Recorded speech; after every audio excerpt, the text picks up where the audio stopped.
গেছো? সবাই কেমন আছো? দেখো দেখো আমি স্কুল থেকে এসে গেছি। তারপর আমি একটু ঘুমিয়ে গেছিলাম। ঘুম থেকে উঠে আমি তো গাছে জল দিয়ে দিলাম। তোমরা সবাই গাছ লাগাবে। আমার গাছে জল দেওয়া হয়ে গেছে। এবার আমি একটু বিস্কিট খেয়ে নিই। ঠিক আছে ঠিক আছে, আমি একটু পড়াশোনা করে নিই। পড়াশোনা করতে হয়। হ্যাঁ বই হচ্ছে না, আর পেলেও চলে যায় না।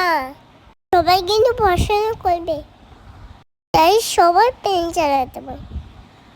এবার কি করে একটু কার্টুন দেখে নি। জানি ভুল দেখে না, এটা ডিনারটা করে নি। কালকে আবার স্কুল আছে, তাতে খেয়ে ঘুমিয়ে পড়ি। আচ্ছা সবাই ভালো থাকো, good night, tata bye bye. তোমাদের সাথে